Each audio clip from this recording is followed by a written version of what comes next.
السلام عليكم. وعليكم السلام. المعلم صابر موجود؟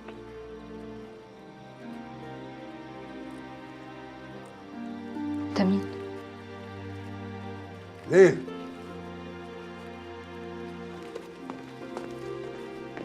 ايه اللي موافق عندك؟ انا كنت جاي عايزك في حاجه يابا، والباب خبط ففتحت. انا مش قلت ما تخرجيش بره اوضتك؟ يلا على جوه.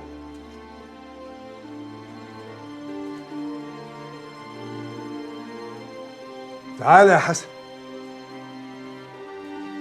يا رب يا ساتر. يا اهلا. يلا روح شوف اللي وراك. شوفوا يا كلاب يا اوباش. ايه مزاجك متعكر ليه يا معلم؟ يا مفيش. اقعد يا عزمي. انا جعان، تاكل معايا لقمه؟ لا الف انا. اقول لك إيه يا عزمي، احنا هنخلص من المتلتم ده ازاي؟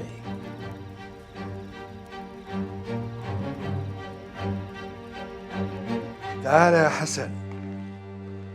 اقعد يا ابني. زمان ما قعدناش مع بعض ولا خدنا ودينا في الكلام زي ما كنا بنعمل زمان. اصل عدم المؤاخذه بابك مقفول بقاله فتره يا معلم صبر. لا مقفول ولا حاجة. الحكاية وما فيها اني كبرت، ما بقيتش حمل دوشة الناس. وبعدين انا بقيت مطمن، لا بنتعدى على حد ولا حد بيتعدى علينا. الحمد لله من ايام ابوك الله يرحمه والناس عايشة مرتاحة ومبسوطة. هو انت بقالك قد ايه يا معلم ما نزلتش الحاره وشفت الناس؟ لا يا ابني من زمان، بس انت ليه بتسأل السؤال ده؟ هو مين حسن الجبالي ده يا نعم؟ دي ابن احمد الجبالي، ابن الفتوة القديم، وعنده ورشة نحاس في الحارة. اصلك لما جبت سيره ابويا الله يرحمه افتكرت لما كان بينزل الحاره ويشوف الناس ويسمع شكوى كل واحد بلسانه، مش من مظلمه. وهي مالها المظلمة؟ ده سلق كل الحارات. في حد قال لك حاجة؟ طريقتك في الكلام مش عجباني يا حسن. خلاص يا معلم، ما دام مش عاجباك يبقى بلاش تسمعه. لا، أنا عايز أعرف إيه اللي جواك. مفيش. أنا بس افتكرت حكاية كده حصلت من زمان وأنا صغير، لما كان أبويا الفتوة وأنت كنت كبير المشاديد. فاكر قعدة صلح ما انساهاش؟ قعدة إيه دي؟ كانت خناقة كبيرة بين اتنين معلمين كبار راحوا لأبويا. كل واحد فيهم وهو بيتكلم تحس إنه بيقول الحقيقة. أبويا احتار، سابهم قاعدين وقال لهم هغيب عنكم شوية. نزلوا الحارة، أول واحد قابله طلب منه إنه يروح نفس المكان اللي حصلت فيه الخناقة ويعرف إيه اللي حصل بالظبط ويرجع يقوله لأبويا. الراجل راح، وعشان غريب اتقالت له الحقيقة. لما حكاها لأبويا، أبويا رضى المحقوق وقدم الظالم.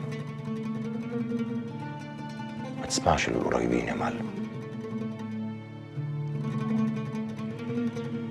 قصدك مين القريبين دول؟ لا أبدا، ما قصديش ولا حاجة، بس افتكرت معاك شوية حاجات كده عن أبويا الله يرحمه. هو أنت كنت عايزني في إيه؟ كنت عايز أسألك، عرفتوا مين اللي كسر الدكان؟